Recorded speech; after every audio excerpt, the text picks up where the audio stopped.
नमस्कार दोस्तों, स्वागत है आज के कहानी में। आज की कहानी का शीर्षक है ऊपर चढ़ना है तो झुकना पड़ेगा। राजस्थान का एक कस्बा है सिवाना। यह धार्मिक नगरी होने के साथ साथ पर्वतीय इलाका है। उसी कस्बे में मनोहर नाम का एक विद्वान व्यक्ति रहता था। मनोहर कोई LLB, BA, MA, MBA नहीं था।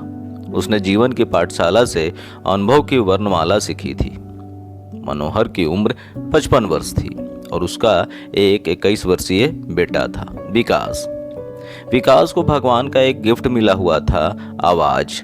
उसकी आवाज इतनी मधुर थी कि पिछले 2 वर्षों में ही उसने अपने आसपास के लोगों के दिलों में गहरी जगह बना ली थी। जी हाँ, विकास की गायकी का नशा दिन ब दिन लोगों के दिलों पर छाता जा रहा था। लेकिन इसके साथ एक और चीज बढ़ रही थी, वह था विकास का घमंड। विकास जिस तेजी से सफलता पर पहुंचा, उसकी दुगनी तेजी से नीचे धरातल पर आ गया। विकास के रवैये ने अपने साथ काम करने वाले लोगों का भरोसा खो दिया था। अचानक से विफलता ने विकास को काफी हद तक निराश कर दिया था। विकास अपनी नाकामियों की वजह नहीं ढूंढ पा रहा था। उसे यह पता नहीं चल रहा था कि आखिर क्या गलत हो रहा है। विकास की इस उदासी को उसके पिता मनोहर ने समझा। एक दिन मनोहर अपने बेटे विकास को एक पहाड़ के पास ले गए और विकास को पहाड़ पर अपने साथ चढ़ने के लिए कहा। मनोहर और विकास दोनों पिता पुत्र पहाड़ पर चढ़ने लगे। पहाड़ पर चढ़ाई करने के लिए विकास ने अपने आप को झुका लिया और तेजी से ऊपर की ओर चढ़ने लगा। आधी दूरी तय करने के बाद मनोहर ने अपने बेटे विकास को रोका और कहा कि आधी दूरी तो तुम झुककर चले हो, अब अगली आधी दूरी तक तुम अपने शरीर को तान कर चलो, झुकना बिल्कुल मत। विकास ने अपने पिता के कहे अनुसार चढ़ना शुरू किया, लेकिन उसे शरीर तान कर चलने में परेशानी होने लगी, समस्या होने लगी। 2-3 कदम बढ़ाते ही वह पीछे की ओर गिरने लगा। मनोहर ने विकास का हाथ पकड़ा और गिरने से बचा लिया।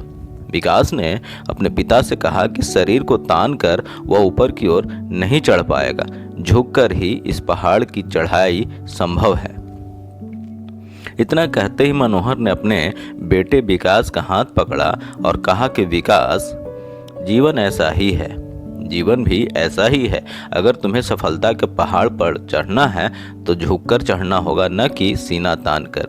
यह तुम्हारे लिए सीख है। तुम सोचते हो कि मैं क्यों इतनी जल्दी असफल हो गया। इसका कारण यही है कि तुम में अहंकार आ गया था, तुम में घमंड आ गया था।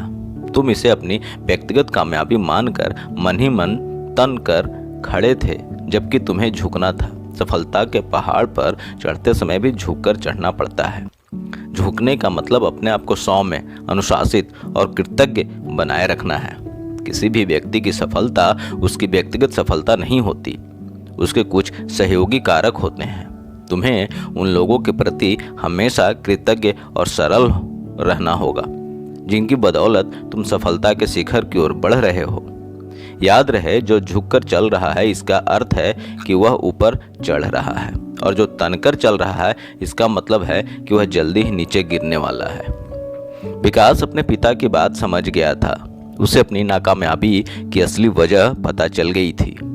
दोस्तों, यह सीख हम सबके लिए भी है। हम अपनी कामयाबी से इतने प्रसन्न हो जाते हैं कि हम इसे अपने व्यक्तिगत प्रयासों का परिणाम मानने लगते हैं, जबकि किसी भी व्यक्ति की सफलता में उसके कुछ सहयोगी भी होते हैं। मान लीजिए कोई गायक है और वह प्रसिद्ध है, तो उस गायक के साथ उन तबला वादकों, ढोलक वादकों, गीतकारों, श्रोताओं आदि का भी सहयोग रहा है, तभी वह इतना आगे बढ़ सका है। कोई भी बॉलीवुड एक्टर बड़ा तब होता है जब उसकी फिल्म हिट हो, लेकिन फिल्म हिट कौन करवाता है? स्क्रिप्ट राइटर, निर्देशक, प्रोड्यूसर, गीतकार, स्पॉट बॉय, संगीतज्ञ और सबसे बड़े दर्शक आदि। एक सामान्य सी कहावत भी है कि वह पेड़ अधिक झुका होता है जिस पर अधिक फल होते हैं। इसलिए हम आगे बढ़ना चाहते हैं या फिर आगे बढ़ रहे हैं तो सबसे पहले हमें अपने आसपास के लोगों और चीज़ों के प्रति कृतज्ञ होना पड़ेगा। मैं तो अपने पेन, कंप्यूटर, खिड़की, कागज, शरीर तक को कृतज्ञता दर्शाता हूँ। तो दोस्तों, कहानी अच्छी लगी तो चैनल को सब्सक्राइब और वीडियो को लाइक शेयर भी कर दीजिएगा। धन्यवाद।